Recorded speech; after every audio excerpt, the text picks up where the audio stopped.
यार मैं क्या कह रहा था, मम्मी की केयर हो नहीं पा रही है अच्छे से, तो इसलिए मैं सोच रहा हूँ कि उनको ना वृद्धाश्रम छोड़ देते हैं यार। अरे यार खुद ही सोचो तुम, हम उनको टाइम दे नहीं पाते हैं, सारा दिन यहाँ पे बोर हो जाती हैं वो। वृद्धाश्रम में रहेंगी तो कम से कम उनके साथ उनके जितने और भी लोग होंगे ना, आंटियाँ वगैरह मिल जाएंगी उनको। यहाँ पे सारा दिन वो बोर होती रहती हैं। अब हम यहाँ तो सारे दिन ऑफिस में रहते हैं हम दोनों, और अगर घर पे रहते हैं तो ऐसे लैपटॉप उठा के अपना काम करते रहते हैं। मम्मी का तो ध्यान रख ही नहीं पा रहे हैं हम। अब वृद्धाश्रम में रहेंगी तो कम से कम शायद थोड़ा खुश रहेंगी ना, और वहाँ पे उनकी देखभाल भी अच्छे से हो पाएगी। क्या कहती हो? सही बोल रहा हूँ ना मैं? हाँ यार, तुम बिल्कुल सही कह रहे हो। तुम भी पूरा दिन ऑफिस के कामों में बिजी रहते हो, मैं भी कुछ ना कुछ काम चलता ही रहता है मेरा। मैं मम्मी को टाइम ढंग से दे नहीं पाती हूँ।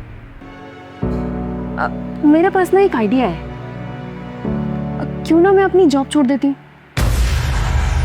कैसी बातें कर रही हो यार? यार पैसे कमाने के लिए तो पूरी ज़िंदगी पड़ी है हमारे पास, लेकिन माँ का आशीर्वाद जितना मिले ना उतना कम।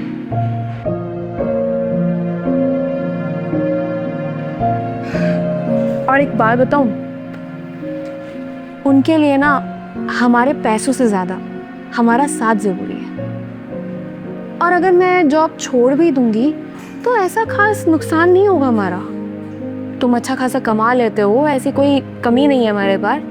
बाकी रही बात समय की, तो मैं मम्मी को पूरा टाइम दे पाऊंगी, और जब बीच में थोड़ी खाली रहा करूंगी तो उस बीच में बच्चों को ट्यूशन पढ़ा दिया करूंगी।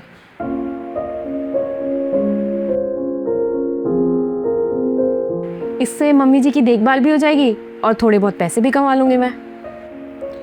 यार तुम्हारी इतनी सालों की मेहनत है, तुमने इतना पढ़ाई लिखाई की थी इस जॉब के लिए, ड्रीम जॉब तुम्हें मिली है, और अब तुम कह रही हो कि जॉब छोड़ दूंगी, वो भी मेरी माँ के लिए। यार तुम ही ने तो मुझे बताया था, याद करो।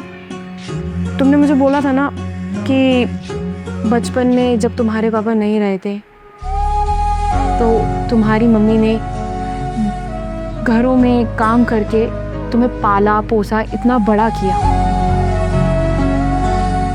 और तो और उन्होंने किसी पड़ोसन के पास भी नहीं छोड़ा था तुम्हें, सिर्फ इस डर से कि वो तुम्हारा ख्याल अच्छे से रखेंगे या नहीं। तो फिर आज जब हमारी बारी आई तो तुमने ये सोच लिया कि हम उन्हें वृद्धाश्रम छोड़ाते हैं।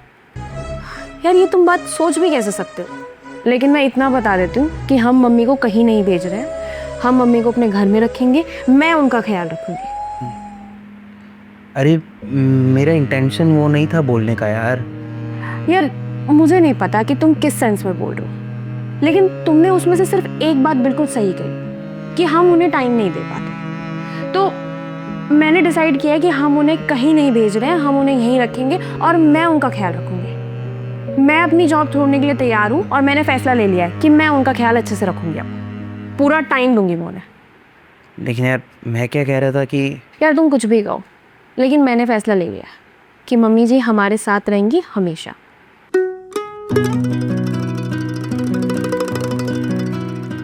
अच्छा चलो जल्दी से काम खत्म कर लो। हाँ। ओहो, इन बातों के चक्कर में मेरी एक इम्पोर्टेंट मेल रह गई। हे भगवान, तुमने मुझे बेटी नहीं दी, इस वजह से मैंने कितनी ही बार तुम्हें बुरा भला कहा, लेकिन इतनी अच्छी भाग्य लक्ष्मी बहू देने के लिए तुम्हारा बहुत बहुत शुक्रिया।